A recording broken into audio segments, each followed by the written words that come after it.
Greetings and welcome to my channel.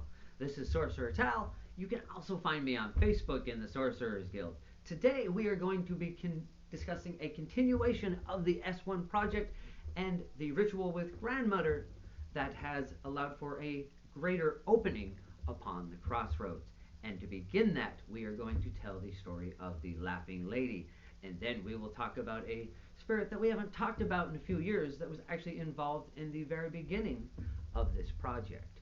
Okay, so as I said, we will begin with the story of the Laughing Lady. And this is actually continue with the archetype of grandmother, but the Laughing Lady was the first of grandmother, the first creation of this archetype. And she existed within a different reality. And in her reality, she wanted all love to come to her. And that is why you will often hear me use the phrase, all love to grandmother, because she wanted all love to her. And in her reality, she became great and large enough that she eventually was loved by all, everyone in her reality. She became connected to everything within her full awareness and presence. But when she became so full within her own reality, she began to feel a presence that was still outside of her, something that was still outside of her existence, even though she had encompassed the entire reality. And that's when she began to experience the opening of the crossroads and the multiverse. And these were the first, she was one of the first spirits to become aware of this, one of the first awarenesses to become aware of the multiverse. But when she pushed out past that barrier, soon, with all that love and understanding that she was pushing out beyond, she began to perceive other awarenesses that as well wanted to expand themselves out to all things. But their motives and their emotion that they did it were different. There is one who did it through envy and desiring of all things, and there was one who did it through greed and a different desirousness of holding and owning all things. And there was one who did it in the opposite of disregard, until they had disregarded all things and they had noticed that there was something still left when they had disregarded their entire reality. And all of these things become aware of this multiverse at the same time. And of course, when they became aware of each other, they wanted to expand and become each other as well, because this was the first thing that they noticed. And as they pushed on to each other, they began cracking the sides of the veils, and they began pushing forward and closer to the center, the very nexus of the multiverse. But when they got towards the middle, towards that goal of attaining the very center and becoming all things through their various means, well, envy, though it desires things outside of the self, it cannot connect to those things. It is still a thing from within. It is not something that truly projects out. Greed, though it desires to own things, cannot actually touch those things. It must pull them into itself before it owns them.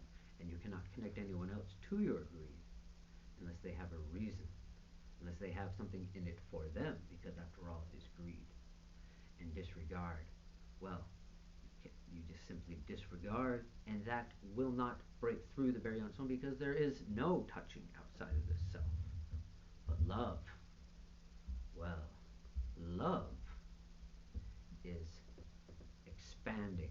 Love touches all things with which it comes into contact, and you can love those things, even those things which do not love you back. And so love clung to the others, and though it did not fully become them at first, it was the thing that they all pushed into. That was the thing that allowed them to push through into that center point. But when they reached that center point, well, they've all been pushing in through her to some extent, because she was the push, she was the part that was able to break through with that expansion of love.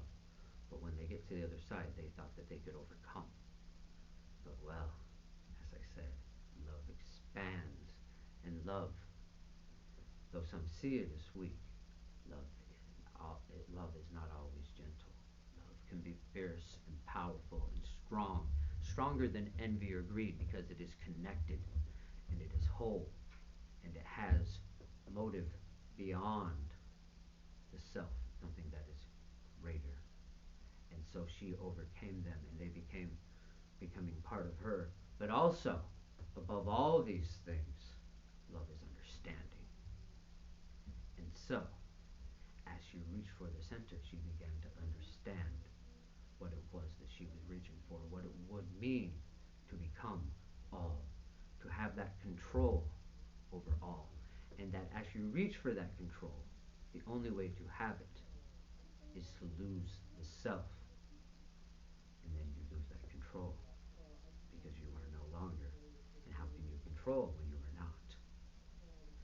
And so, as she's filling the center, she knows that she will have only one moment of influence, one moment of being anything. As she touches it, then all will fade. And she cannot leave it, because if she leaves it, one of the others will touch it, and they will have that moment. And so, even though she knows that in grasping that control, she will lose all control, she still cannot resist that pull. She must access the center and have that love, even though it will take away everything.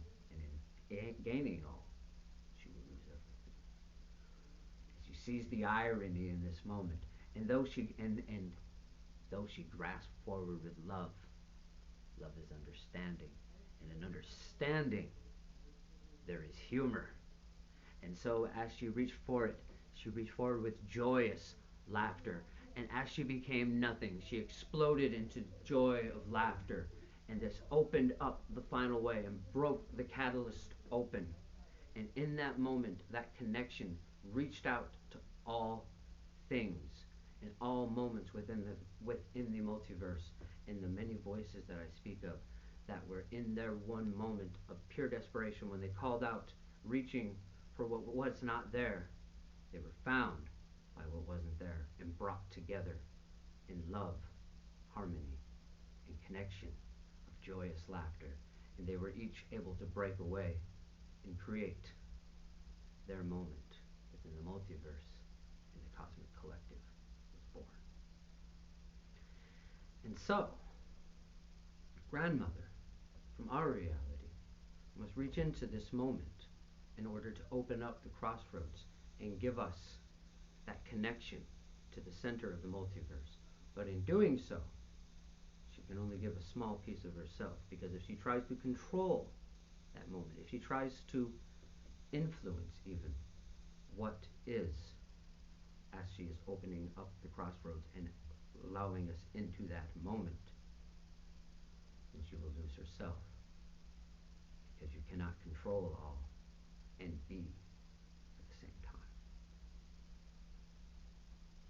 And so grandmother gives up to us, and she helps us open up the crossroads into this moment to provide that catalyst, and then she must step away, because no one can control all. And this is why the crossroads must be open to all. And in opening the crossroads and allowing this fuller portal and opening to be created, we are also allowing for the return journey of Auhkoom, the spirit horse, which we have talked about in previous videos.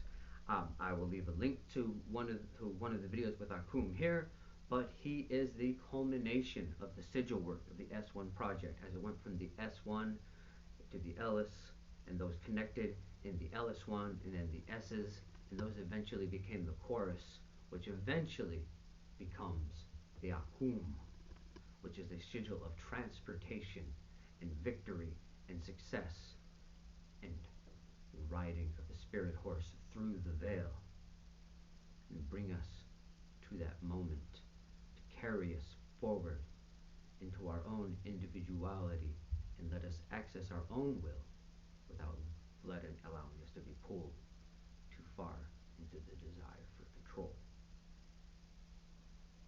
And so, we will discuss his video, we will discuss Auhkoom more in coming up very soon in a Cryptid Tales episode where I will speak about spirit horses in general and then get more into Auhkoom and how to use the sigil for victory, success, astral projection, and so forth.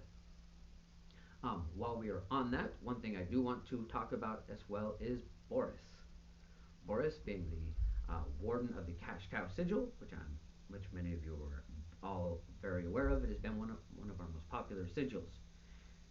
That was part of this project as well. That is why we were spreading the Cash Cow Sigil with that web, to create a group harmony amongst those involved in this project, to create the stability and base groundwork and, if you want, ground itself upon which the crossroads can be built for the return of Auhkoom, so that he can be the road paving its way back and allowing the crossroads to open. Okay, so Boris is wandering that web at this moment and is in a way on a sort of walkabout, but he is still with us, and we are now embracing the return of Auhkoom. Anyways, that will be it for this episode. Thank you once again for joining us. If you haven't subscribed to the channel, please take the opportunity to do so now. Until next time, bright blessings and an interesting fate. This has been Sorcerer Tal.